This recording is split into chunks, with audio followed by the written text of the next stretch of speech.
بسم الله الرحمن الرحيم. السلام عليكم دمانتين aad baan idin salaamayaa. maanta shirkan jaraa'id oo soo qaban qaabiyeen madaxda xisbiga Norway, xisbiga wadan ee Norway oo ku saabsan wixii ka dhacay falkii foosha xuma ee dawladda Somaliland ay ku kacday ee ay ubadka yaryar ku leysay dadka ku dhaawacday ayay maanta shirkan jaraa'id uu ku saabsan yahay. bishan maanta waxa weeyaan 20 bishii 8 shirkuna wuu inoo furan yahay. waxaan rabaa marka ugu horeysa inaanu yeero Sheekh Maxamed oo inoo akhriyo aayado Quraan. الرحمن الرحيم إذا جاء نصر الله والفتح ورأيت الناس يدخلون في دين الله أفواجا فصبح بحمد ربك واستغفره إنه كان توابا صدق الله العلي العظيم. aad buu u mahadsan yahay Sheekh Maxamed. shirkeenan jaraa'id oo ah falcelin laga falcelin doono wixii maaragtay ay sameysay xukuumadda biixi ay ka sameysay Somaliland ayuu ku saabsan yahay oo maanta aynu halkan isugu nimaadanahay madaxda Norway. waxaan rabaa iminka inaanu yeero gudoomiyaha Injineer Axmed Maxamed Faarax, gudoomiyaha xisbiga wadani ee Norway. بسم الله الرحمن الرحيم. السلام عليكم. aad mahadsantihiin shirkan jaraa'id aad ka soo qayb gasheen. shirkan jaraa'id oo ku saabsan tacsi iyo taageero loogu muujinayo maxay ahayd halgalkan doorasho doonka ah.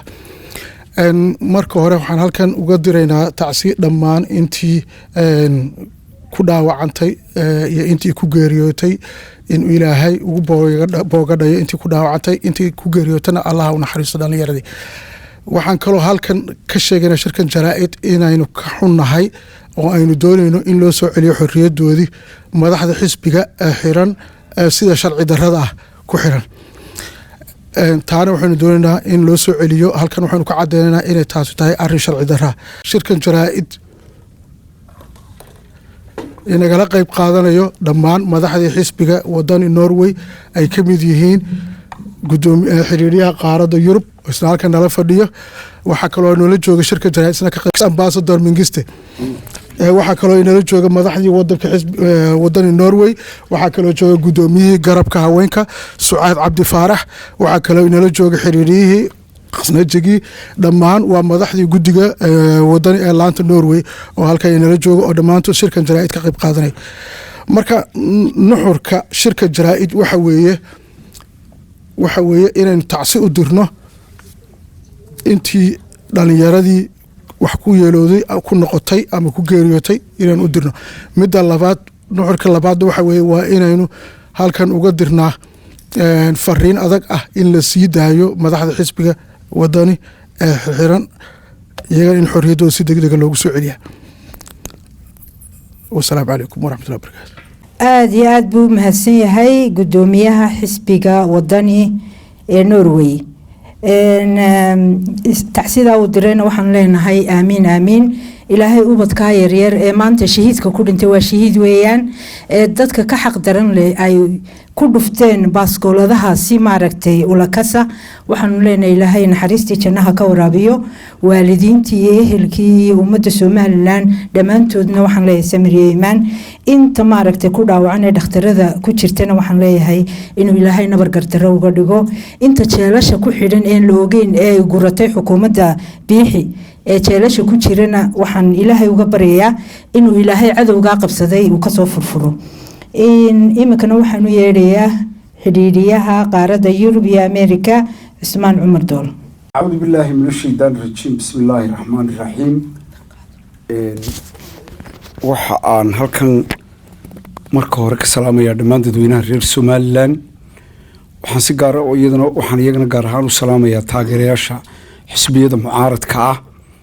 ee wadani iyo wicid. waxa kaloo aan si gaar ah u sii salaamayaa haddana taageerayaasha xisbiga wadani iyo madaxda xisbiga, gudoomiyaha xisbiga xirsi xaaji cali xasan iyo musharaxa madaxweynaha Cabdiraxmaan Maxamed Cabdilaahi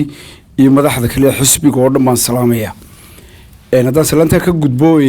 aanu hadalkani ujeedadiisu waxa weeyaan aanu shirka jaraa'id u qabanay intayadii halkan joogtay ee xisbiga matalaysay iyo dad kale oo Somaliland magac ku loo nala jooga oo ka mid yahay ex ambassador hore Mengistu uu ka mid yahay waxaan u qabanay inaan wax ka nidhaahno waxa imika dalka ka socda ee dalka ka dhacay muddadan u dambeysay marka hore waxaan tacsi u diraynaa annagoo ku hadlayna afka taageerayaasha xisbiga dalka Norway iyo qurbahaba waxaan tacsi u diraynaa dadkii la laayay eheladii ay ka dhinteen ilaahay samiriye maan idinka siiyo dadka shuhaadada ahana ilaahay naxariistii jannada ka waraabiyo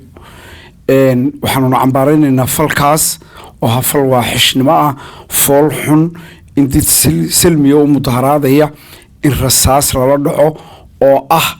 waxaanay xitaa dowladdiisii aad barra samayn jirin dowladda si aad barra meelaha militarigu soo galaan ayuunbay dadka ku leyn jirtay iyo dadka meelaha ka qabqabatay odhan jirtay SNMta taageertaan laakiin did si silmiya u mudaharaadaya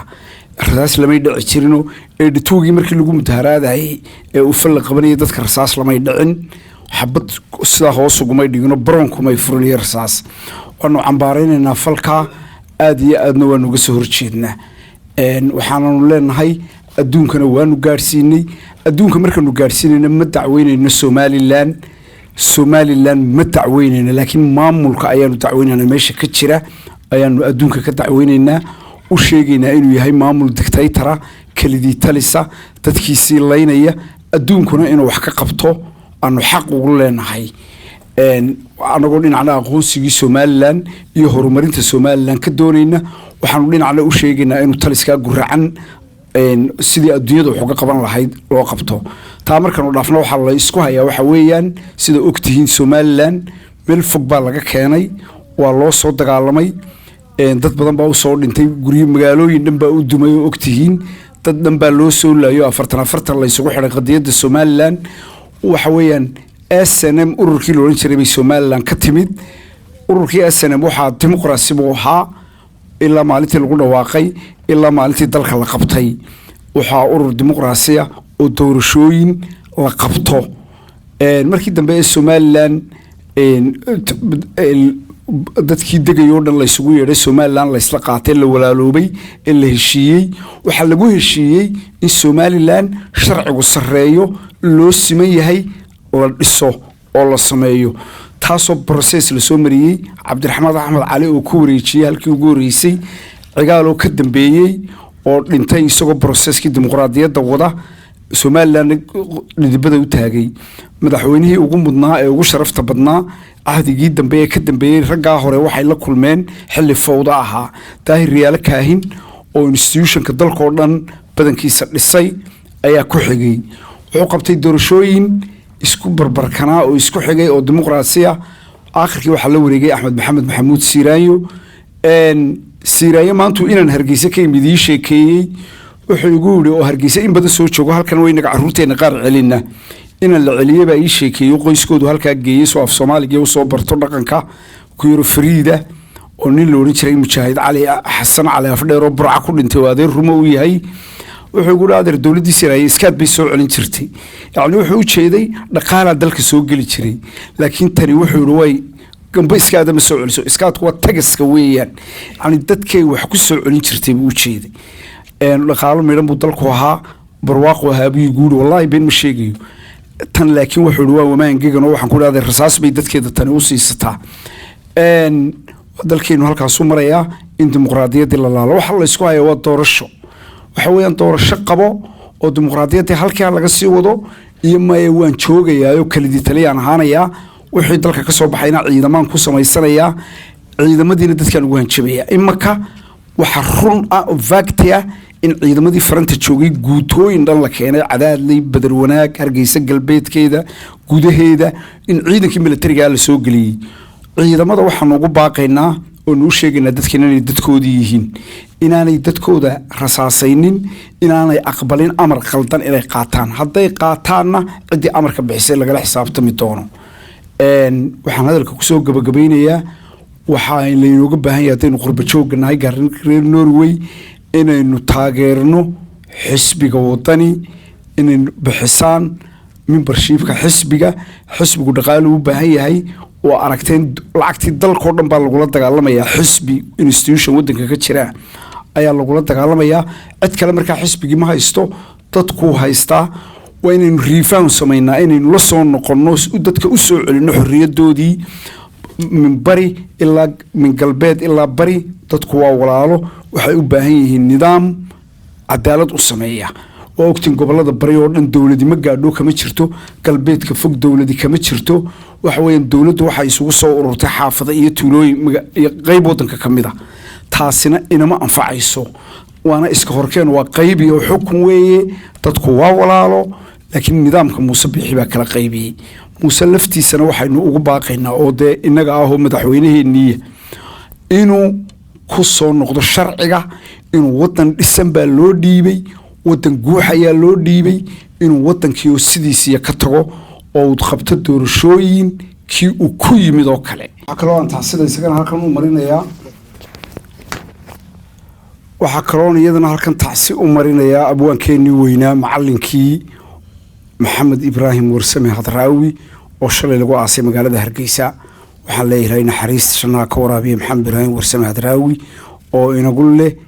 uu dhintay oo waynu aasnay, laakiin uu inala joogaa markasta. hadraawi wixii uu inagu yidhi hadalladiisi wanaagsanaba inala jooga. dhallinyarada reer Somalilandna waxaan ka codsanayaa inay akhristaan bugaagtii hadraawi iyo hadalladiisii oo ah nolosha if iyo aakhiraba dhan walba ka anfacaya.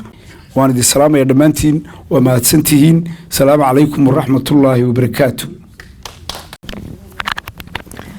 aad buu u mahadsan yahay xidhiidhiyaha qaaradda Yurub iyo Ameerika Cusmaan Cumar Dool. aad iyo aad buu u mahadsan yahay oo inoo sharaxay waxa wadankii ka socda. kulli anigu waxaan isweydiiyaa, dadku waxay yiraahdaan dhexdhexaad, waxba la dhexdhexaadinaya, xisbiyadii baa la dhexdhexaadinaya, xukuumadii baa la dhexdhexaadinaya. maxaa la dhexdhexaadinaya? ninka tistoorka ku weyn maaragtay ku tuntay. dadkeenu waxaynu samaysanay tistoor aynu ku kala hagaagno oo nin waliba dee wixii uu faray tistoorka uu ku socdo. fariin baan halkan anigu uga dirayaa maaragtay guurtidu iyakaa dalka badbaadin kara. guurtidu waa inay dalka badbaadiso weeyaan, oo sharciga dalka u yaala ay maaragtay muuse kusoo celiso. waayo doorashadan uu dabadda u tuuray dee dastuurkeena dhigay. marka waxaan leeyahay muusena waa inuu kusoo noqdo xeerkii u yaalay Somaliland oo ah dee gruubyo maaragtay isugu yimi oo maaragtay iyaku rabay inay samaystaan dowlad. iminkana waxaan u yeedhayaa gudoomiyaha garabka haweenka Sucaad Cabdi Faarax Abraar. mahadsanid rooda xidhiidhiyaha iyaga dhammaan. asalaamu calaykum waraxmatullaahi wabarakaatu. horta waxaan salaamayaa dadka sharafta badan taageerayaasha iyo xisbiga wadani ee maanta halkan waqtigoodii qaaliga ahaa usoo huray yimiday. haween iyo ragba waad mahadsantihiin. arintan maanta waa dee laba arrimood baan arintan ugu nimidnay. midda ugu horeysa horta waxaan aad iyo aad ilaahay uga baryaynaa ummadii dhalinyartii shabaabkii dalka usoo kacayay ee beritoole ahaa mustaqbalkii dalka, ee mudaharaadadii labadii mudaharaad intii ku geeriyootay iyo intii ku dhaawacantayba kuwa ku geeriyooday ilaahay waxaan uga baryaynaa inuu ilaahay janno firdawsi geeyo. waxa weeyaan nimankaasi waa mujaahidiintii dimuqraadiyadda, kuwaas inamadii maalinta dhawaato la aasayay. ilaahay ha u naxariisto waalidiintoodii iyo ehelkoodii iyo inaga dhan oo ay ahaayeen ubaxeenina. ilaahay weyna waaxidkii samiri iibaan ha inaga siiyo. inta ku dhaawacantayna ilaahay waxaan uga baryaynaa inay ilaahay u boogadhayo. waxa weeyaan adduunyada waxa weeyaan dimuqraadiyad waxaa lagu gaadhaa in wixii uu qofka bini'aadankii diidan yahay sheegan karo isagoon hubaysnayn. iyagoon hubaysnayn ummadda sheegtay ee hadashay waxaa la isku hayaa Somaliland wax kale maaha. waa dastuurkii aynu qoranay ee dhiganay ee ah in doorasho la qabto. madaxweynaha imika jooga doorashuu ku yimiday, meel dheer baa laga keenay Somaliland. waxa weeyaan tacab badan baa loo soo galay, dhiig badan baa ku daatay, dad baa u dhintay, dad baa u dhaawacmay oo maanta aan wax alla waxay ku haystaan jirin. raggii soo halgamay dee labadan mujaahidka sheegta ee maanta dowladda haysta Somaliland dee rag baa jira iyaguna soo dhaawacmay oo magaalada Hargeysa iyo Burco iyo meel walba ku nool oo aan cid war u hayn oo dalkan u soo halgamay waxa weeyaan qof waxaad u soo halgantay inaad haddana xabad la dhacdo caqli darray keenaysaa dadkii aad shalay ku doortay ee meesha ku keenay ee madaxweyne ka dhigay ama wasiirka arrimaha gudaha ka dhigay cashuurtoodii aad maanta mishaarka ku qaadato inaad layso hooyooyinka inamadan la laayay hooyooyin iyo aabayaal baa u soo dadaalay oo bacadka u fadhiisanaya oo jaamacada ka saaray oo sida kuweena inaguba aan ubadkeena ugu sugayno mustaqbal ugu sugayay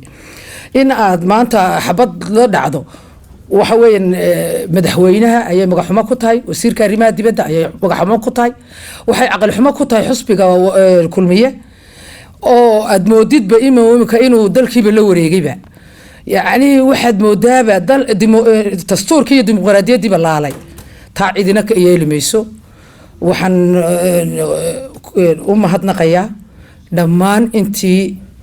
مظاهرات ك ان قوري سيدن وصوب حضي عدكو ذا شيء ديمقراطية دو هالجمي اد بانو هاتنا قيا وحن كلون اد هاتنا قيا حسبي هذا معارض كا maxay ahayd xusbiga wadani iyo xusbiga ucud iyo gudoomiyeyaasha labada xusbi xirsi iyo injineer Faysal Cali Waraabe madaxweynaha mustaqbalka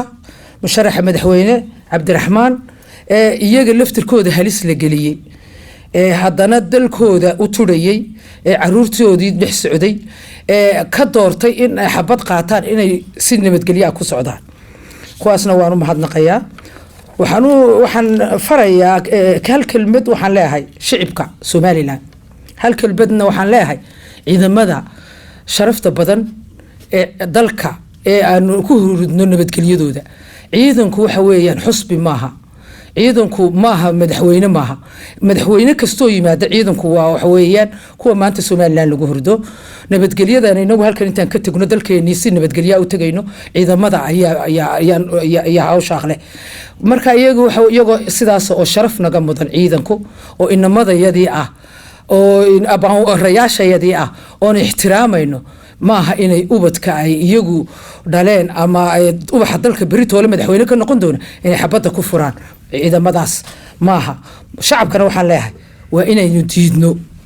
waxa weeye wax kasta oo loo dadaalo waxba iskama yimaadaan Somaliland iskama imin dad baa halkaa soo gaarsiiyay musabix madaxweyne muu noqdeen haddaan dalka loo soo halgamino ilaa Burco ilaa Boorama ilaa iyo halkaa maanta ay marayso intaasoo madaxweyne ayna isku soo dhiidhiibin marka laga yeeli maayo marka Muuse iyo xusbiga kulmiye midna laga yeeli maayo wixii loo soo dadaalay baan maanta baabiinaynaa oo halka kursigaas aan ku dhigaynaa idima yeeliso taas waxaan lahay shicibka waxa weeyaan inta dhimatay waa in ilaahay u qoray waqtigooda aan dhiman lahayn haday sariirta hurdaan way dhiman lahayn shanta qof ee dhimatay way dhiman lahayn laakiin waa inaynu diidno waa inaan ilaa iyo sayla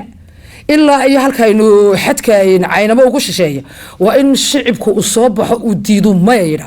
oo la yiraahdo sidii maalinta dhaweyto doorasho yaanu rabnaa waxa weeyaan Muuse madaxweynahana waxaan leenahay anigu xildhibaan baan ahay gobolka magaalada FSP ban xildhibaan golaha deegaanka ka ahay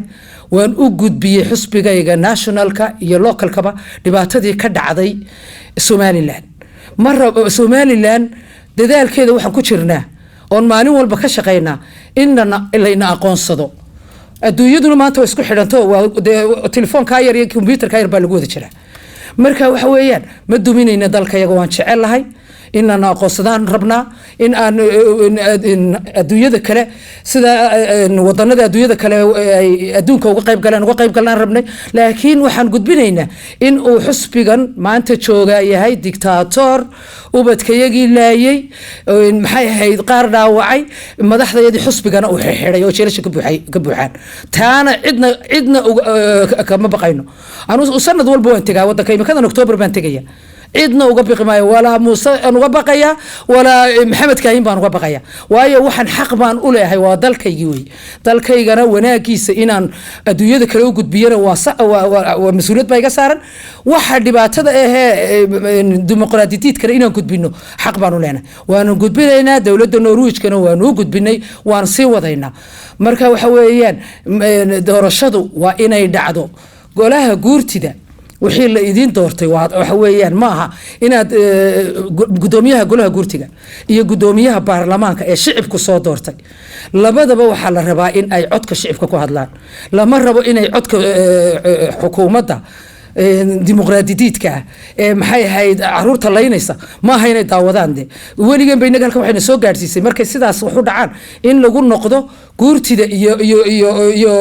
maxay ahayd sheekhyadeenna iyo odayaasheena sharafta badan intaas Soomaaliland waxay heerka ku soo gaadhay waxa weeyaan markay wax dhacaanba waxa ina kala qabta ama inoo soo gurmada odayaasheena sharafta badan iyo guurtidii iyo golahii baarlamaanka ee la doortay golaha baarlamaanka ee la doortay ma kulmiya soo doortay waxa weey waa inuu gudoomiyaha waliba xusbigeena kamid ah ee golaha baarlamaanka codka shacabka inuu ku hadlo weey mas'uuliyadiisa weeyaan waa mas'uuliyadaada weeyaan inaad codka shacabka ku hadasho laga yeeli maayo waanu la hadalay oo waxaan qabano adiga iyo gudoomiyaha Saleemaan ba leedika yeeli maayo codka shacabka inaad ku hadashaan weey shacabku inay kacaan weey meel kasta oo Soomaaliland shacabku waa inay soo baxaan oo ay sida carabta barigii dhaweyto in yaro dab isku gubay Tunis madaxweynaha hortiisa isku gubayba dabkii dhanaaye carabtii xoog weynid oo dhan ka qaaday meesha waxa weeyaan raallahada malaha hadalku way nagu batay waan iska yar xaraaroonay cadaan haysad mar baan nahay marka waxa weeyaan waxaan imikana leenahay dalkeena waxaan rabnaa in doorasho la qabto in dimuqraadiyaddu hirgasho in loo sinaado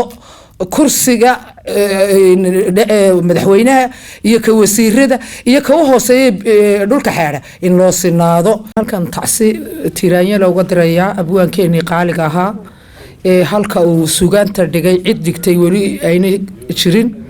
ilaahay janna firdawsa ka waraabiyo ummadda Soomaaliland iyo ummadda Soomaali afka Soomaaliga ku hadlana ilaahay samri iibana ka siiyay isagana janna firdawsa iyo qoyskii iyo qaraabadii iyo qaranka Soomaaliland baan ka tacsiideynaya assalaamu calaykum waraxmatullaahi wabarakaatuh yaad bay u mahadsan tahay Sucaad gudoomiyaha Sucaad iyaduna maaragtay halka ka dhibatay shirkan jaraa'id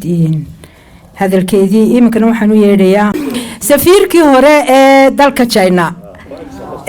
Cabdirasaaq Maxamed Migiste بسم الله الرحمن الرحيم الحمد لله رب العالمين ugu horeyn waxaan jecelahay in halkan ka salaamo madaxda isbahaysiga ucid iyo wadani ee dalka Norway oo soo qaban qaabiyay shirkan jaraa'id sidoo kale waxaan jecelahay in salaan halkan uga diro madaxda sare isbahaysiga ucid iyo wadani inta kadib hadalka badin maayo laakiin waxaan jecelahay inaan ku soo koobo laba saddex qodob ka ugu horeeya waxa weeye in halkan tacsi uga dirno dhammaan dadkii ku dhintay mudaharaadkii 11 August aynu ilaahay u barino in naxariistii janno ka waraabiyo intii ku dhaawacantayna inaynu nahno ilaahay caafimaad saraacan ha siiyo waxaan kaloo jecelahay intaa kadib inaan in yar halkaa iftiimiyo dadkaas waxay ku dhinteen laba qodob ugu muhiimsanaa ugu horeysa waxay ahayd mudaharaad salmiya ay ahayd ay ku dhinteen mudaharaadkuna waa isu soo bax sharciya oo cid waliba ay dunida dimuqraadiga sheegata ay xaq u leedahay inay samaysato dareenkeeda ku cabirto waa isu soo bax aan habaysnayn ay ku cabiraan dareenkooda qodobka labaad waxay ku dhinteen in ciidankii ay cashuurtooda bixin jireen ay rasaas ku fureen oo iyagoo dad mudaharaad iyo aan hubaysnayn ayaguna rasaas ku fureen marka waxaan odhan karaa waxay ahayd gef aad iyo aad u weyn ama waxaa lagu tilmaami karaa xasuuq aad iyo aad u weyn oo ka dhacay meeshaas halka Somaliland waxay u mudaharaadayeen waxay ahayd in la qabto doorasho ayaa ay ku dhawaaqayeen, meel walbana way ku jirtaa, meel walbana way ku duuban tahay. dhibaatada ugu weyn ee maanta taaganina waxa weeye waxyaabo waxaa jira aad iyo aad la yaab u ah. waxaynu ilaa hadda dadkeenna badankiisa iyo madaxdeenna iyo dadkeenna waxgaradka isku haystaan November 13 bisha November iyo 26 December horeysa. qof kasta oo bila aadan uu garanaya in 13 November horeyso. doorashada madaxweynuhuna waxay u aastaysantay 13 November. ta ururaduna wixii 26 December ka dambeeya ayay u aastaysantahay. sidaa daraadeed wax la isku khaldo ama wax isku khaldan maaha. marka waxaynu boorinaynaa ama aynu taageeraynaa in doorashadu waqtigeeda ay ku dhacdo. waxaan kaloo jecelahay halkan inaan ka jeedino aan cambaaraynayno falkii foosho xumaa ee ka dhacay 11 August magaalada banaanbixii salmiga ah ka dhacay gobolada Somaliland. Hargeysa laguma dhiman, Ceergaaba lagu dhintay, Burca lagu dhintay, dhammaan gobolada badankood 3 gobol ugu waaweyn waa lagu dhintay. waxaynu halkan u fadhinaa, aynu halkan isugu nimi dhammaantiin waxaynu rabnaa wanaagga iyo horumarka waddankeena. wanaagga iyo horumarka waddankeena wuxuu ku imanayaa inaynu tixgelino dimuqraadiyadda, xusbiyada iyo doorashooyinka. madaxweyne xoog ku yimi ma jirin, madaxweyne hadda joogaana xoog kuma iman, kuwii ka horreeyana xoog kuma iman, nin walba wuxuu ku yimi doorasho. taynu hadda rabno inaynu qabanaano waa doorashadii uun. marka waxaan hadalkayga kusoo gabagabeynayaa wixii dhacay waxay ahayn wax fool xun. waxaynu codsanaynaa inaanay mar dambe dhicintii maalintii dhoweyta dhacday oo kale ee dadku ay xaq u leeyihiin inay si silmi oo mudaharaadaan. waxaynu codsanaynaa in doorashadu waqtigeeda ku dhacdo si maxaan dhahdaye aynu u wadno geedigii dimuqraadiga ah ee socday ee cid waliba la madaxweynayaashii ka horreeyay ay kasoo qayb qaateen. marka waxaynu leenahay u rajaynaynaa dowladda Somaliland madaxda hadda joogta in ilaahay garansiiyo in ay doorashadii iyo dimuqraadiyadii Somaliland ay kusoo nabad iyo caanamashay inaanay burburin ee halkeedii kasii socoto. ugu horeyn waxaan jecelahay inaan halkan tacsi uga diro qoyskii, eheladii iyo dhammaan shacabka reer Somaliland iyo inta af Soomaaliga ku hadashaba geeridii naxdinta lahayd ku timi abwaanka weynaa Hadraawi. waxaan leeyahay dhammaan samiriye iman ilaahay naga siiyo, dhammaan ummadda Soomaaliyeed meel kastay joogto ilaahay samiriye iman ka siiyo, isagana naxariista janno ilaahay ka waraabiyo. Assalaamu calaykum. aad iyo aad buu mahadsan yahay Migiste. iminkana waxaan u yeedhayaa, waxaan kusoo dhaweynayaa mikrofoonkana xoghayaha maaliyadda u qaabilsan xisbiga Norway, xisbiga wadani Norway.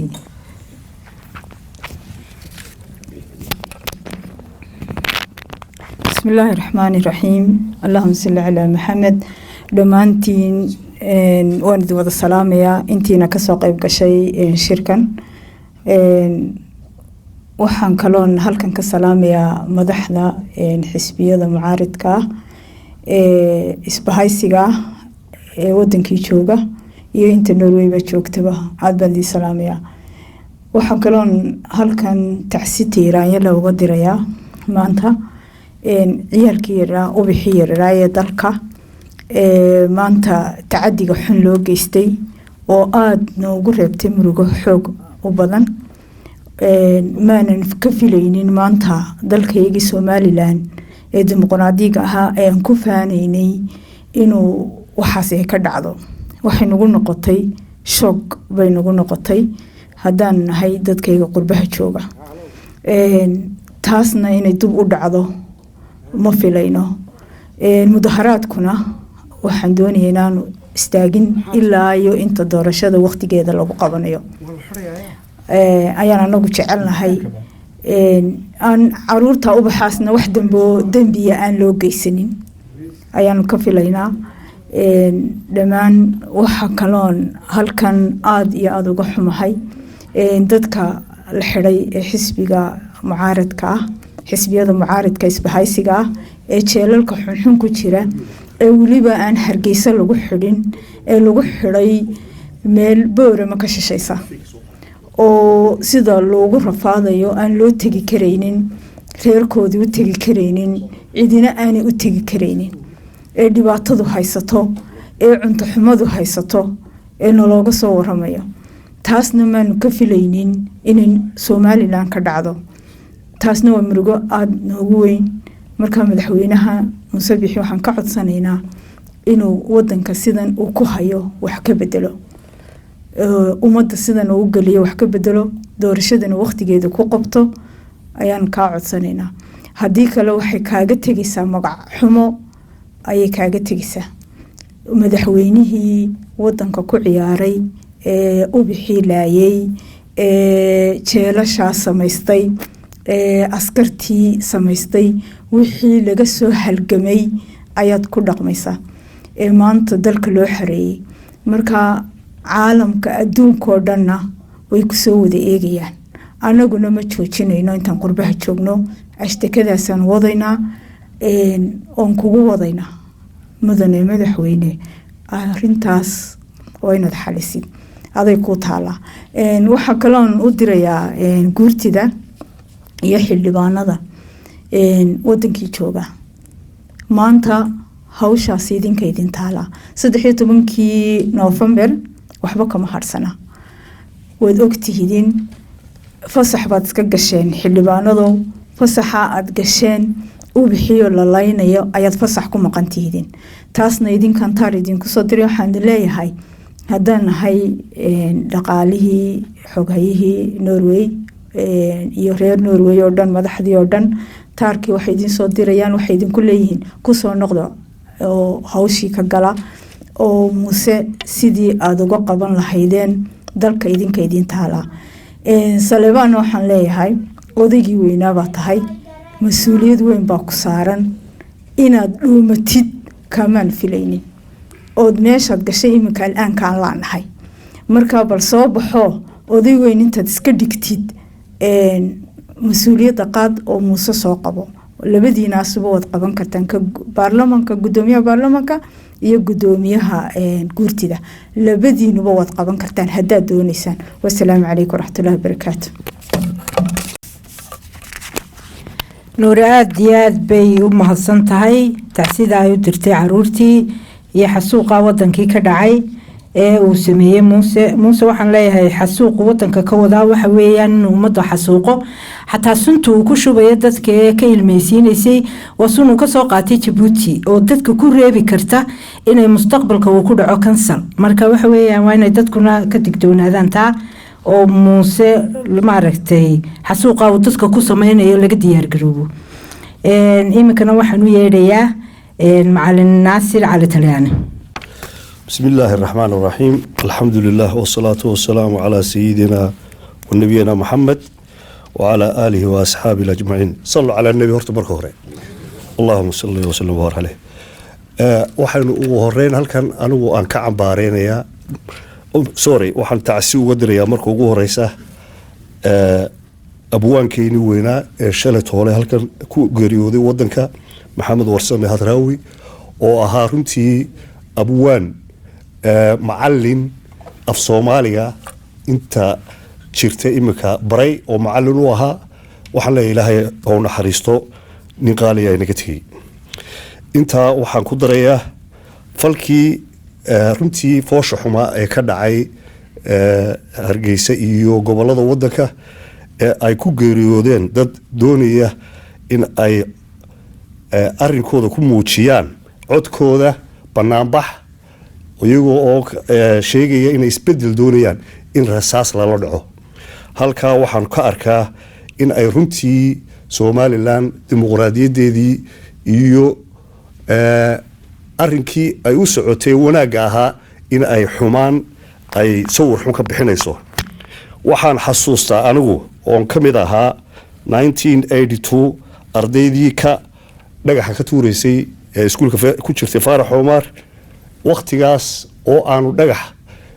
beebeeyadii iyo kaarayaashii la dhacaynay intaasoo qof nagama dhiman. runtii waxaa naxdin leh in ay maanta Hargeysa iyo Burco iyo magaalooyinkii laga babaxay laga mudahaaradayba ay ku dhinteen caruur yaryar oo aan sida wax huba iyo dad kale oo muwaadiniin u soo baxay in ay codkooda ku muujiyaan waxa ay doonayaan jecel yihiin waxaan leeyahay arrimahaas waxaa ka mas-uula nimanka xukunka jooga maanta oo ay taariikhdooda runtii ku suntanaanaysa waxaanan soo jeedin lahaa anigu shakhsi ahaan anigu oon xisbi iyo cid kale toona aan wakiil uga ahayn arrinkaa in loo saaro independent commission baara sidii arrinkaas uu dhacay iyo falka noocaas ciddii ka dambeysay oo baarlamaanka iyo guurtidu ay arrinkaa xiliska saaraan xaq lana soo saaro maxkamad dadkii falkaa ka dambeeyey dhimashada iyo dhaawaca ku dhacay maatida iyo caruurta iyo dadka meesha ka mudaharaadayay arrinkaasna waa arrin sharciya waxaan leeyahay sifaha sharciga loo maro waxaan kaloo halkan ka soo jeedinayaa in golaha baarlamaanka iyo guurtidii la doonayay in ay sharcigan kusoo dabaalaan wadanka ay shaqadoodii qabsadaan oo fasaxan ay ku maqan yihiin ma aha maanta mid somalilan anfacaya waa in ay kusoo noqdaan wixii dadku u igmadeen taasna intaasaan ku dhaafayaa waxaan kale oo aan halkan runtii doonayaa inaan iyadana ka sheego somalilan waxay kusoo caanamaashay tanaasul iyo runtii wadatashi inagoo oon cidna durayn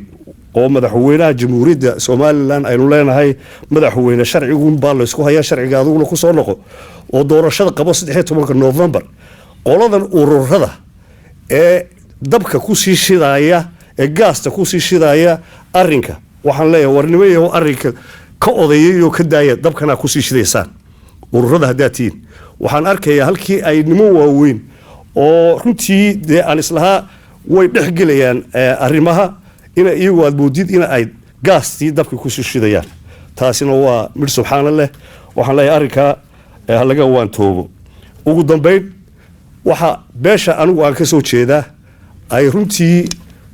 ugu tegeen madaxweynaha in ay arrimahan bal wax ka qabtaan oo ay soo afjaraan arrinkaasina runtii waxay noqotay inay dad badan oo Somaliland ku nool maanta ay ka warsugayaan arrinkaasina waxa weeye arrin runtii anaga nooga bartay beel ahaan nabad iyo caano inta kaftanka ku darsadee in beeshu ay ku aanbaxday waxaan leeyahay arrinka waxaan rajeynayaa in ay nimankaas xilqaamay ay war guul leh farxad leh oo Somaliland maanta ay ku degto in ay ka soo saaraan insha Allah taala waanu rajeynayaa arrinkan aad baa mahadsantiin wassalaamu calaykum waraxmatullaahi wabarakaatuh aad buu mahadsan yahay macallin Naasir Cali Talyaani imikana waxaan u yeerayaa Caashe Maxamuud Axmed Cali oo iyaduna halkan rabtay inay tacsi iyo hadal yar ay ka tirto السلام عليكم ورحمة الله وبركاته وبه نستعين على أمور الدنيا والدين والصلاة والسلام على رسول الله دمانتين واندين وذا السلام يا dadkiina sharafta leh ee ka soo qayb galay shir jaraa'idkan maanta lagu qabanayo Oslo ee xisbiga wadani horta waxaan ugu horeyn tacsi u dirayaa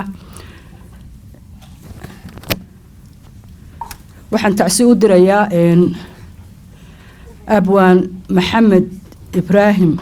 warsame hadraawi inuu naxariistii janno alla ka waraabiyo abwaan weyn baa inaga baxay dalka Norwayna inoogu yimi magaaladan Oslo dhowr jeer kuna soo dhaweynay markii buugiisii la qorayay marka ilaahay naxariistii jannaha ka waraabiyo samriya iimaan Allah inaga siiyo waxaan kaloo u tacsiyeynayaa dhalinyaradii iyagoo siiriga sita la laayay oo aan hub sidan oo dhagax sidan oo nabar kala sidan sida xun loogu tacadiyay ee naftoodii la seejiyay ee gobolada Soomaaliland oo dhan ka dhacday kuwa la dhaawaco iyo kuwa dhintaba Allah u naxariisto ilaahayna samriyo iimaan Allah inaga siiyo falkaas foosha xuminan inaanu mar kale inagu soo noqon ban alla ka rajaynayaa waxaan kaloo halkan baaq uga dirayaa xisbiyada isbahaysiga mucaaradka in ay ku adkaystaan doorasho oo uu dastuurku xaq u siinayo inaan laga tanaasulin ee doorashadii lagu adkaysto oo dalka doorasho ay ka dhacdo maxaa yeelay dalkeenna waxaa aafeeyey abaaro sicir barar ummaddii danyarta ahayd way yaabsan tahay way dhibaataysan yihiin dushoodiina waa laysku haystaa mustaqbal dhow oo ay arkayaanna ma jiro oo magaranaysaa ay isleeyihiin waxaan waa kaga baxaysaan iyadoo markoodii horeba aan wax badan dowladihii badnaa ee maxay isbedelay nabadgelyada waa nabadgelyadu way sugnayd oo way fiicnayd shacbiguna ka kowbuu ka ahaa ka nabadgelyada sugayay ee ka qayb qaadanayay isaga ayay shacbiga ka timi oo sidan doonayay inuu nabadgelyada uu adkaysto oo dani ugu jirtay hase ahaatee cashuurta laga qaadayo laguma soo celinaynin wadooyinka looguma dhisaynin waxbarashada waxba lagagama qabanaynin caafimaadka biyo nadiifa wax allaale wixii la odhan jiray infrastructionka ama adeega dadweynaha waxba looma soo celin jirin marka waxaan filayaa xisbiga wadani inuu marka uu xukunka uu qabsado inuu arrimaha ka fiirsado inta wax kale la isku eryanayo horta waa in arrimaha loo noqdo oo dalkan hoos loo eego dalka waanu tagnaa qurba joogaanu haano waa dalkayagii markaanu ka maqanayo markaanu la joognaba waanu u soo halganay annakuba waanu ka qayb qaadanay Norway markaanu nimi nalama aqoonin Somaliland meel khariidada kaga taala lama aqoonin waanu barnay cid kastoo qurba joogna sidaas dadkooda ugu dadaalayeen waxa qura ee meesha marka laga rabaa waxa weeye cid kastoo xukunka qabsata in ay ka dadaasho in ay dadka dayacan ee Somaliland in wax laga qabto runtu waa taa kuna adkaystaan in ay doorasho ay dalkan ka dhacdo maxaa yeelay dimuqraadiyad baynu ku heshiinay dastuurkuna saasuu dhigayaa tiina inay ka midho dhaliyaan weeye oo aanay ka noqonin marnaba haddii ilaahay ka dhigo dowladdana mid baan odhanayaa ugu baaqayaa iyada ayay saaran tahay inay maxay qabato inay dowladdu qabato doorashada maxaa yeelay waxaan maqmaqlayay iyadoo la leeyahay doorashada anagu shaqaba kuma lihin maxay haytoy commissionka iyaba ku shaqala iyo cid kale ayaa ka mas'uula commissionkii waaba la kala diray mar horaaba la kala diray markii la kala diray commissionka ayaa la arkay in aanay doorasho soo soconin oo aan la qabanaynin marka runta markaynu isku sheegno doorashadaas haddii ay socon weydo la qaban waayo dadku amnigoodu ma sugnaanayo warwar baanay ku noolaanayaan dabad iyo gudaba waa in arintaas ay dowladdu dib isugu noqoto oo sharcigii ku soo noqoto oo ay doorashadii la qabto oo waxaan la isdhexwada labada doorasho tii horeysayna in la soo hormariyo ayaa habboon oo la qabto wax kaloo imika inoo muuqdaa ma jiro waqti doorasho xataa imika doorashadu waxay u baahan tahay bishii shanaad in laga soo bilaabo bay ahayd ololaheedii hase ahaatee meeshan extensionkii la doonayay ama kordhintii ayaa soo gelaysa hadday soo gashana dee waa laisu wada kordhinaya say u dhan tahay oo doorashadii hore ayaa la qabanaya tan dambe ee la leeyahay ururadana dibba iyaduna u dhacaysa oo wax walba extensionka uu soo gelaya golayaashana mid baan baaq baan u dalayaa waxaan leeyahay dee ha iska indhatirina dhibaatada taagan waydun aragtaan runtii mar walbana waxay Somaliland ay ku soo biyeeba caanimaal jirto oo ay kaga gudbi jirtay dhibaato kastoo ku timaada in ay maxay haytay ay odayaashu ay arintaa ka taliyaan oo ay nabadda ku soo celiyaan xeradeedii oo halkaa laga amba qaado hase yeeshee waxaad moodaa weliba golaha imika mandatekiisu jira waa golaha wakiilada golahan kale ee gurtida mandatekiisu wuu dhacay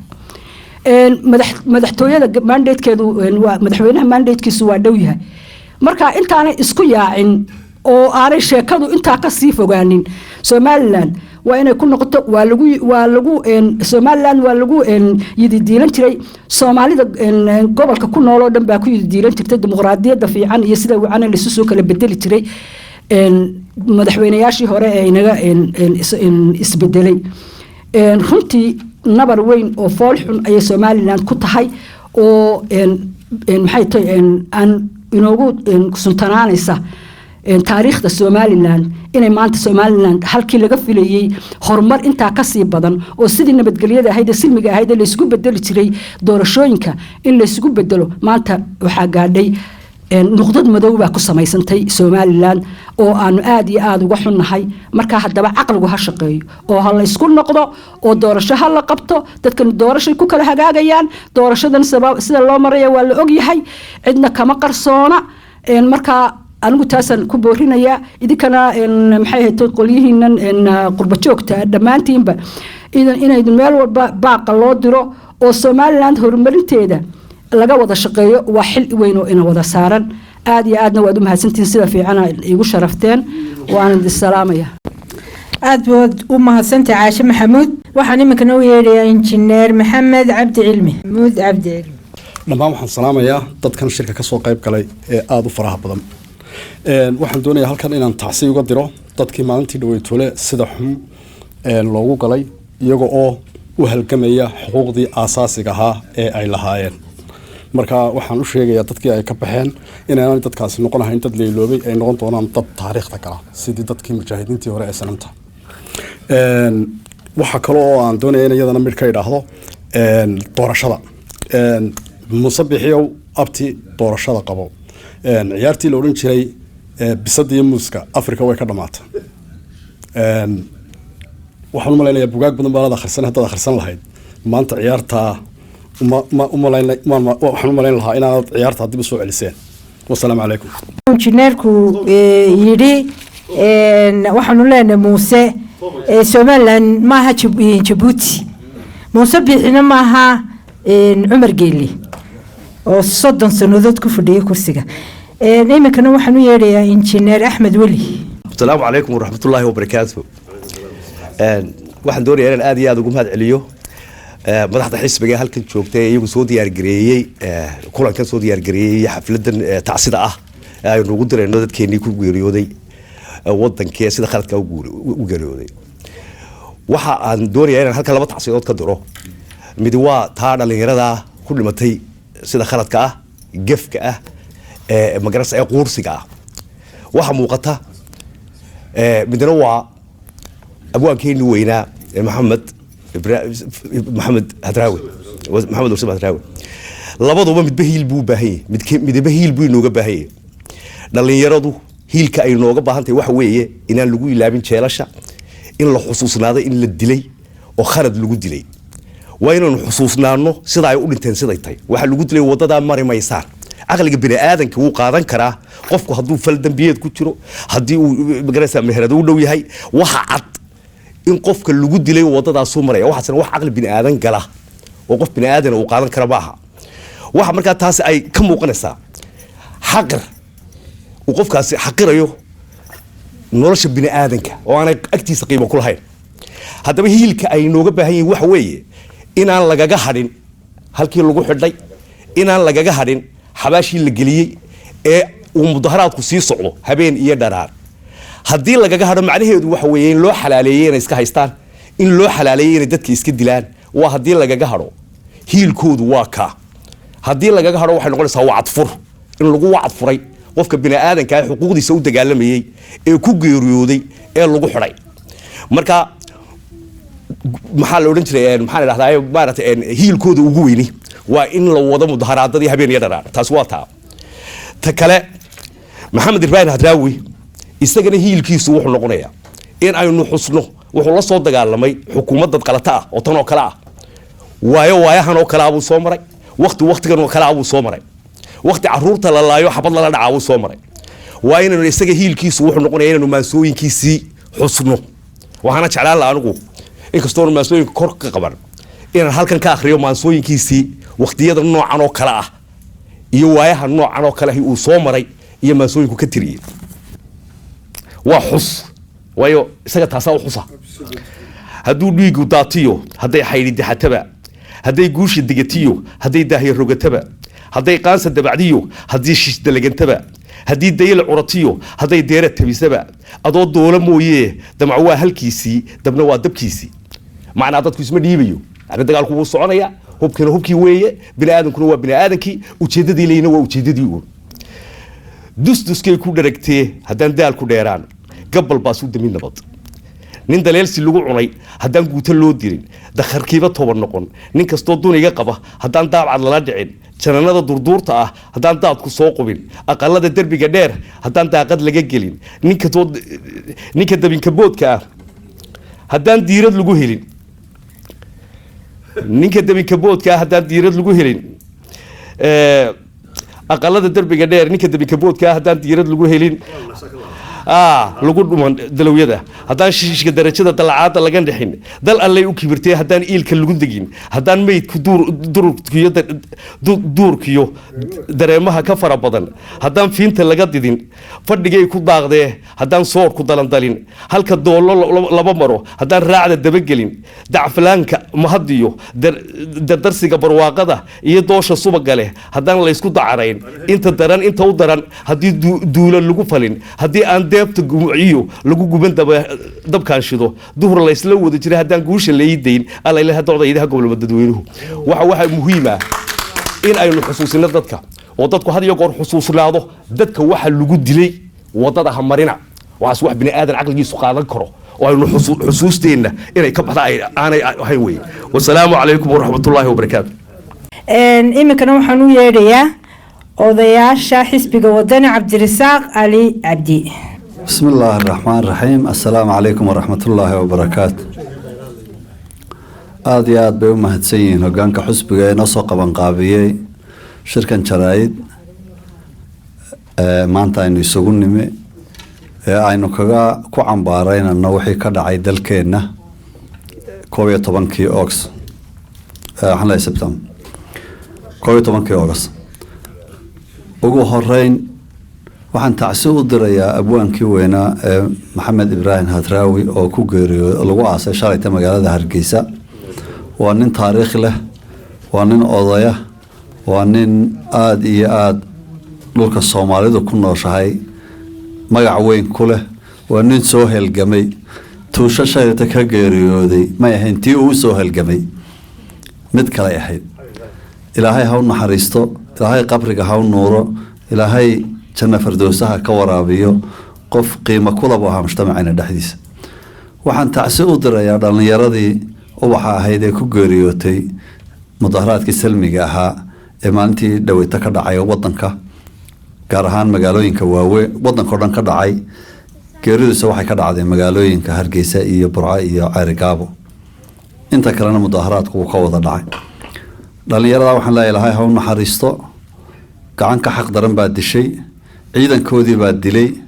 xabadoodii baa dishay madaxweynahoodii iyo saraakiishoodii iyo jananadoodii waa ku amray in ay la toogto iyagoo aan waxba sidanin sharcan ma aha in qofka in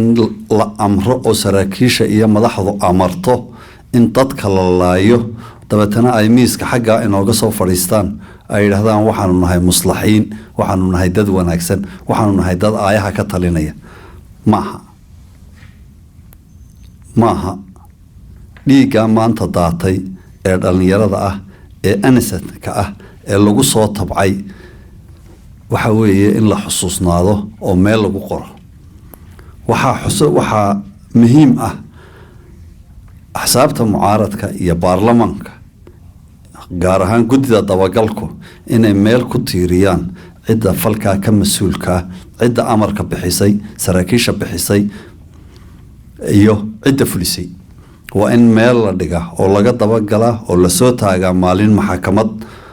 oo dadka loo xukuma in ay geysteen faldambiyeed xun oo taariikhdu ay qori doonto kumaankum hore inaga soo dhintay oo aynu weynay waxaynu u weynay waxay ahaayeen waxaynu tabanay diyaar uma nihin waxaynu tabanay inay faradhexdood ka baxaan uuna intuu soo toosa yidhaahdo anigaa saxa dadka oo dhani waa qalad muuse ka badbaadin mayno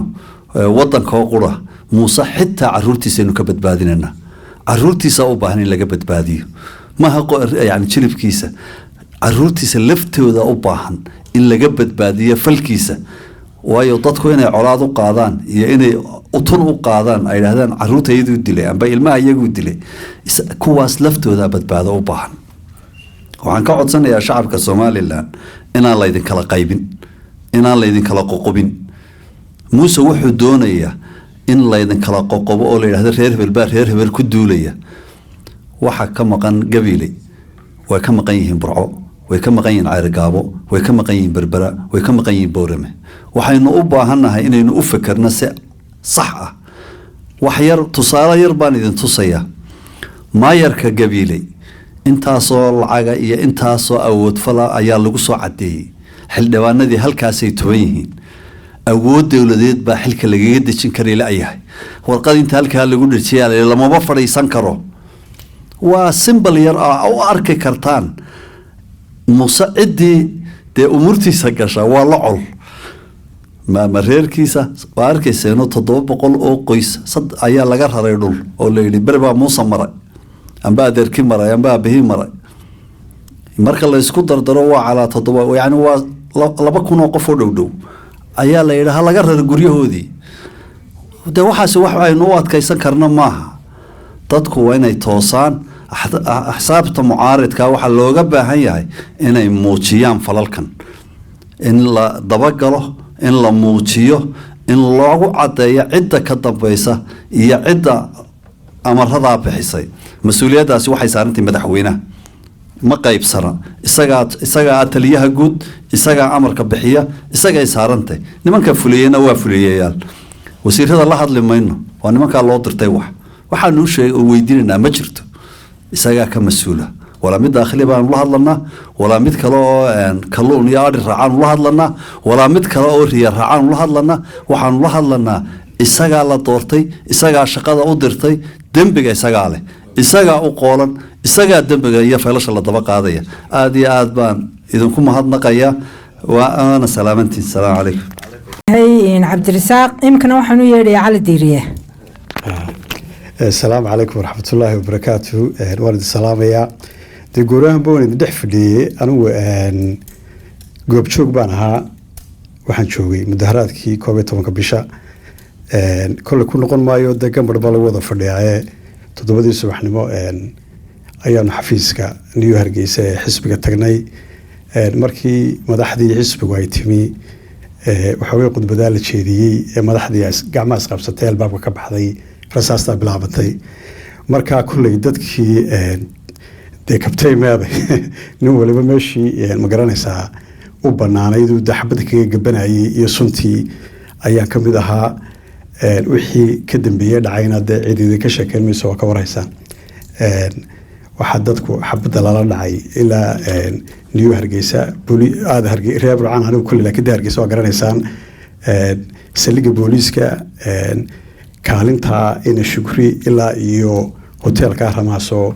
uu ku yaala xafiiska xisbigu waa meelaha dadka loogu laayay ay ugu dhaawacmeen ama ugu dhinteen.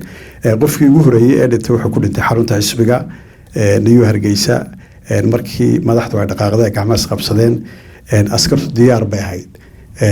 muuse dadku waxay aaminsan yihiin in inta askar dhagax lagu tuuray cadhootay arrintu taa ma ahayn. muuse habeennimadii ayuu ciidanka oo dhan soo duldhigay xarunta xisbiga, waanu ku talagalay in meesha uu weeraro. way ka goonayd wax balaana buu ahaa oo kusii talagalay. markaa ma ahayn waxa sidhan ku dhacday. wadanka waxaa ka taagan laba qolaa isku haya. waa dad doorasho doonaya oo dimuqraadiyad iyo sidii Soomaaliland ku socotay doonaya, iyo dadka soo horjeeda. labada gruuba isku haya. muuse wuxuu doonayaa waxaan oo dhan ay salka ku hayaan inuu labadan xisbi meesha ka saaro, isaguna uu sii joogo. pointigu waa ka ururo la furo macnuhu maaha ururadu way furan yihiin oo sharci weeye, laakiin diiwaangelin bay u furan yihiin. macnaheedu maaha waa la baabiinayaa dabeetana rag baan u yeedhaya odhanaya ururo farta maaha. sharcigu kaa maaha. ururada in la diiwaangeliya ayaa sharciya oo diiwaangelintooda ay si sharciya u socoto. doorashada madaxweynenimadana la qabto 13 November. muuse wuxuu doonaya inuu doorashada meesha ka saaro, labadan xisbina uu ka saaro, nimankan ururada laba uu doonayo uu ka soo naqaysto oo kala soo baxo, dabeetana uu yiraahdo ha dhowto niman ay is og yihiin. 2 sano waa la kordhiyay tartankii doorashada markuu yimaado. niman ay isfahamsan yihiin oo hadhowto ma garanaysaa 5 sano dambe uu kusii joogo qodobku waa kaa nimankan odayaasha xisbaduna way arrintaa way fahamsan yihiin in dadka la waalayana way fahamsan yihiin marka maanta Somaliland maalin ay ka halis badan tahay maan arag xalay baan ka sokeeyay dadkii shaki baa la kala geliyay gruubbaa la isu samaystay habeenkii dadku way hubaysay qof walba uu saalanaya waxa ka dilaacay kooxa budhcadaho qofkii ma garanaysaa ay doonayaan qaata qofka ay doonayaan dila marka maanta wadankii halis buu ku jiraa cidii badbaadinaysa ragii hore ee magaca lahayd dalka badbaadin jiray ma joogaan oo way dhinteen laakiin dalku maanta badbaado u baahan yahay waxaan u baahan yahay in muuse laga badbaadiyo muuse muraayad baa gurigiisa u taala markuu isku eego oo Ismaaciil Cumar Geelo soo baxayo Ismaaciil Cumar Geelo buu soo qaadanaya wuxuu soranayaa sawirka muraayad isku eego maskaxdaas ka dhaadhacsan marka ilaahay waxaan ka rajeynayaa inuu sidoo doonayo aanay noqonin inay qolada inay xisbiyada mucaaradku ay dalka badbaadiyaan qolada international community qoladii Mareykanka ugu dambeysay Muuse oo sheegeen inaanay sidan soconayn marka dalkii xaaladaas ku sugan yahay dadkii dhintay ilaahay naxariistii jannaha ka waraabiyo anu maan joogin maalintii la aasayay runtii Dubai u dhigeen laakiin maalintii mudaharaadka dadka la laayay 2 casho kadib baan dalka ka soo dhoofay xaaladdu halkaas ay maraysaa ilaahay dadka u naxariisto dadka aan u soo gaabinaya wuxuu baan idin sheegayaa dadkii laayay qof kasta qofkii dilay waa la hayaa waxa la hayaa magaciisii waxa la hayaa ku ahaa waxa la hayaa meelihii inamadii gaariga watay xaafada waxa ku leenayay magacyadoodii waa la hayaa maalinta ay timaadana dadka waa maxkamad wala soo taagaya taas waa sharci dadaan la garanayn ma inamadii booliska ay dadka markiiba u jilib dhigay waa la hayaa magaciisii oo saddexan cidii dhashay iyo xaafadu digay waa la hayaa marka taana taas inuu kaga bogsanaynaa aad iyo aad baan idin salaamaya dhammaantiin assalaamu calaykum waraxmatullaahi wabarakaatuh aad buu mahadsan yahay cali diiriye imka waxaan u yeedhayaa cali nuux بسم الله والصلاة والسلام على رسول الله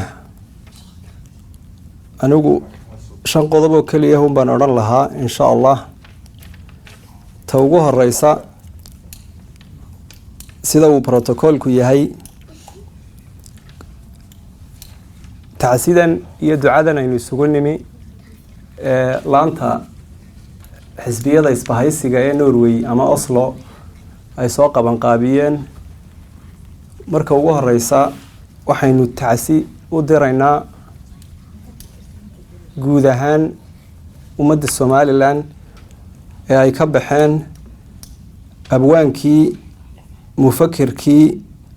Maxamed Ibraahim Warsame Hadraawi iyo dhalinyarada shuhaadada ah ee lagu laayay mudaharaadkii nabdoona ay xisbiyada mucaaradku qaban qaabiyeen waxaynu leenahay ilaahay ha u naxariisto shuhaadadaas iyo abwaankaba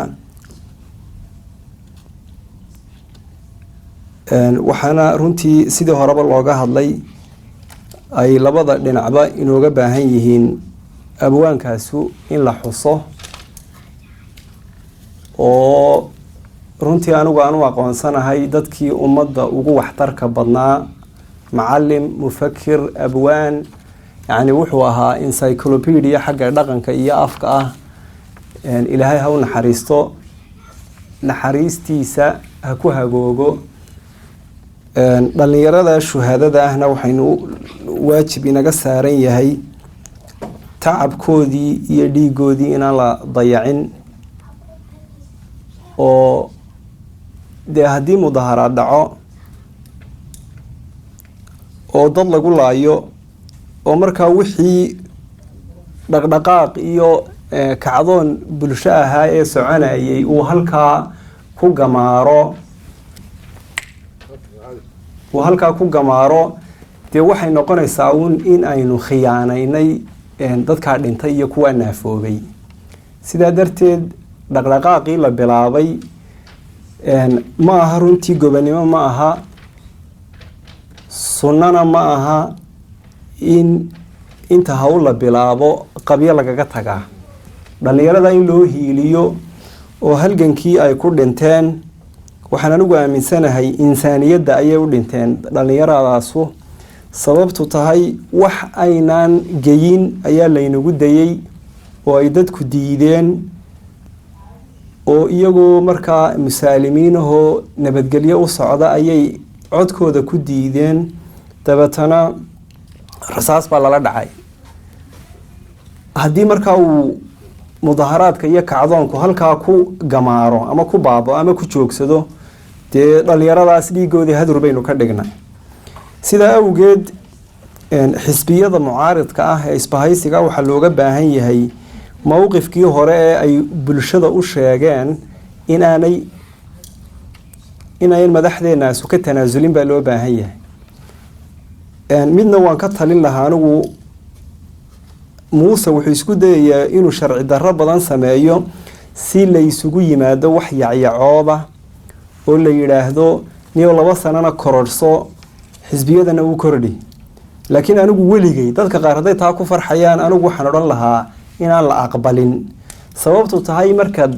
xisbiyadanu maanta waxay haystaan sharci ay doorasho ku geli karaan inta sanadkan gudihiisa ah, laakiin hadday sharci darro muuse la qaataan oo ay 2 sannadood oo sharci darraa liqsiiyaan isaguna liqsiiyo,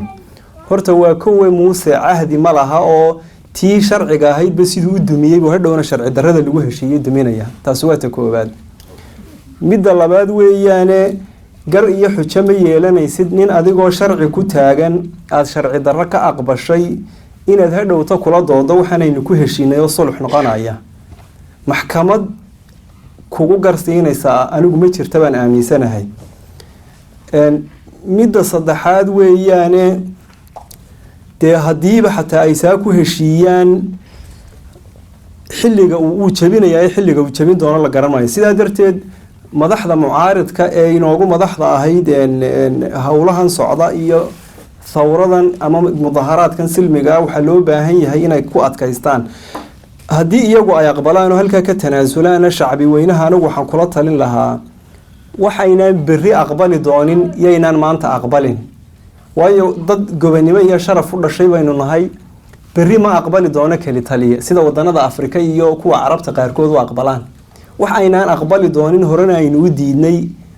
inaynu aqbalno anigu maanta uma arko. haddaynu aqbalnana way nagaga badan doontaa. qodobka ugu dambeeya ama talada ugu dambaysa anigu muuse dalab iyo talatoona u jeedin maayo sida dadka qaar u jeediyeen, laakiin golaha wakiilada ee la doortay waxa waajib saaran ah inay arrinka ku eegaan xag insaaniyadeed ka eegaan oo xag wadaniyadeed ka eegaan oo sharciyada ilaaliyaan. muuse laba sharci jabinood ama 2 dembi buu ku jiraa. ta koobaad waxa weeye doorasho dastuuriyana meeshuu ka saaray wax jeebkiisaana inuu ku bedelo damca. mana aha sharci jabintii ugu horeysay uu sameeyey intii uu dalka haystay. ta labaad weeyaan dee dhiig buu daadiyey oo iyaduna dembi ku filana. marka maanta haddii ay noqoto impeachment ama kalsooni ka xayuubin, dembiyo ku filan oo lagaga xayuubiya buu galay, iyaguna markaa inay waajibkooda ka gutaan. ta ugu dambaysa ciidamada dadku had iyo jeer waxay ka dalbadaan in dadka hadlaynina ba la yidhahdo dadkiiniya hadlaynina. dunida xadaaradaha dunida ee jira imika waxaynu ognahay in badan oo kamid ah raalli ahaada xadaaradaha dunida ka jira iyo ummadaha dunida xorta ah meelo badan marka ay xukuumaddu sharciga ka leexato militariga soo farageliya oo arrinta sharciga ku soo celiya. ciidanka Somaliland si uu sharafta uu inaga mudan yahay u lahaado waxa loo baahan yahay runtii markan oo kale inay faraha soo geliyaan oo ay sharciyada ku soo celiyaan arrinka. ma aha kii sharci darrada wadayna inuu adeegsado ummad weyntiina tiraahdo yaa layna adeegsanin dhexdhexaad ahaado. war ma odhanayo dhexdhexaad ahaade waxaanu leenahay ciidanka laftiisu inay sharci darrada diidaan oo ay ninka sharciga jabiyay sharciga ku soo celiyaan ayaa muhiim ah. inahaas ay gaga dhantahay aniga waan idin salaamayaa waan idin ku dheereeyo. assalaamu calaykum waraxmat. xildhibaan Faadumo Cali Madar ayaa inoo soo xiri doontaa shirkeena jaraa'id maanta. bismillaahi raxmaani raxiim. assalaamu calaykum waraxmatullaahi wabarakaatu. marka hore wadani Norway aad baa ugu mahadsantihiin inaad noo soo qabateen haddaan nahay qurba jooga Norway.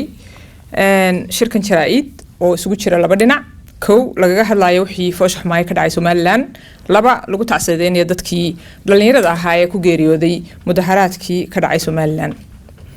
saddex qodob baan doonaya anigu inaan fariina aan u diro madaxda somalilan gaar ahaan xukuumadda hase ahaatee marka hore waxaan doonaya inaan soo araarteedu waxay ku saabsan tahay dalka somalilan waa dal ay afrika ay ku higsato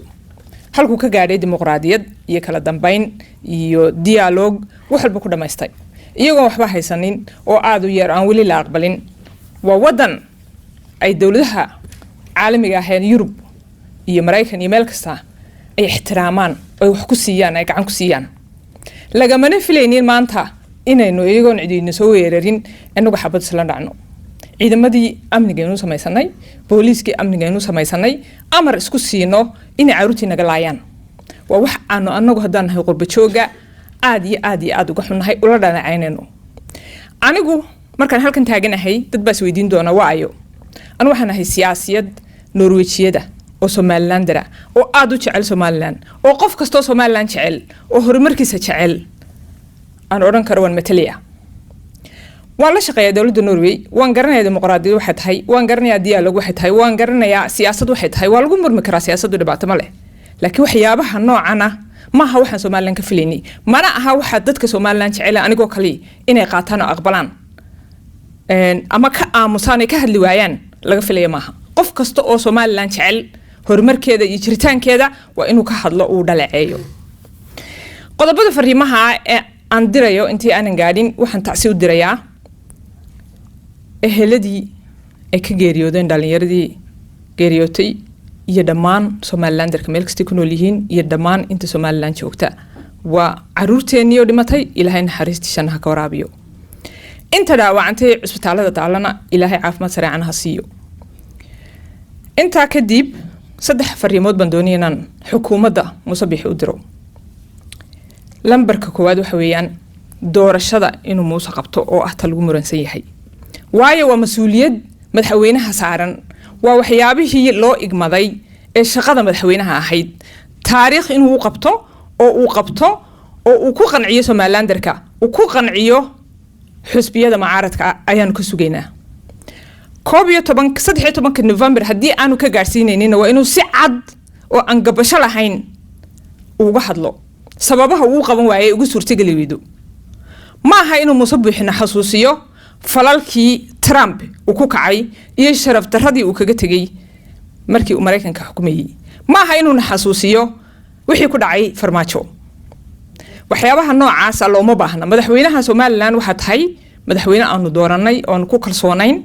shaqooyinka aanu ku diranay kamid ahayn doorashadu ayaan doonaynaa inaad qabatid oo aad naga qanciso haddaan nahay dadka Somaliland jecel iyo mucaaradka iyo muwaadiniinta intaba mid labaad Muuse iyo wasiiradiisu waa inay amar ku siiyaan militariga iyo booliiska inaanay dadka reer Somaliland xabad la dhicin wax kasta uu qof muwaadin sameeyo oo ay kamid tahay xorriyadda qowlka oo ay kamid tahay mudaharaadka uma qalmaan manay mutaysanin in xabad lagaga jawaabo laakiin waxa jira maarayno kale oo fara badan iyo marino loo mari karo siyaasadda waa lagu murmi karaa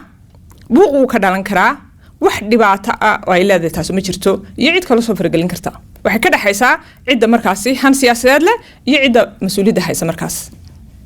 laakiin ma ahayn militariga iyo booliiska lagu siiyo amar dad mudaharaad iyo meel carcararaya in xabad lala dhaco waa mamnuuc waa inuu mas'uulka oo ah madaxweynaha iyo wasiiradiisu ay joojiyaan taas haddii kale meel aad kaga gabanaysan ma jirto idinka mas'uuliyadda leh qof dambe Somaliland dara oo xabad ku dhacdo oo nin booliisa ninka booliiska waa shaqaale amar buu ku shaqeeyaa ninka militariga waa shaqaale amar buu ku shaqeeyaa laakiin ninka siyaasiga ee wadanka jooga ayaa maamula qodobka saddexaad waxa weeye madaxweynaha ayaa ka mas'uula inuu miiska ku soo celiyo wada hadalka mucaaradka oo ka cadhooday inuu shaqadii iyo heshiisyadii ka baxay oo dialoog lagu dhameeyo walba awalba dialoog wax ku dhamaysan jirnay dialoogii ha lagu dhameeyo haddii madaxweyne iyo wasiiradaada ataa u qaadataan inaan qabyaaladeenino iyo inaan ka eexanayno khalad weeyaan runtan ku sheegaynaa anagoo u naxayna dadka Somaliland anagoo jecel wadankayaga anagoo ku caawinayna adiga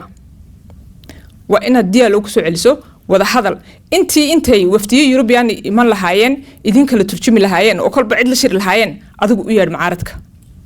oo cid kasto ka corotay wada hadal idinka Soomaali ku wada hadlaya idinka af garanaya idinka berito isu baahan waa inaad wada hadal ku soo celisan oo halka lagu dhameeyo baarlamaanka Somaliland fasax bay ku jiraan maanta baarlamaanka Somaliland Norway fasax bay ku jireen leerkii baa qaaliyoobay ayaa looga soo celiyay fasaxii inay ka hadlaan oo yiraahdaan leerkii ayaa dadweynuhu ku qaaliyoobay waa in loo yeero baarlamaankii oo dib uga fadhiistaan oo go'aamo soo saaraan innagana wadankeeniyo kale iska dhacay oo dad ku dhinteen oo mucaaradkii iyo maxaafadkiisa afgaran la yihiin ayaa fasax ku jirtaan oo soo fadhiisan weydeen oo ka hadli weydeen taana khalad baan u arkaa baarlamaanku inuu soo fadhiisto oo arrimaha wax ka qabto guurtidana sidoo kale idinka awalba ka talin jiray marka ay isqabsadaan geesaha ama rukunada Somaliland imikana soo fadhiista oo shaqadiina qabsada baan oran lahaa Somaliland darkan waxaan u sheegayaa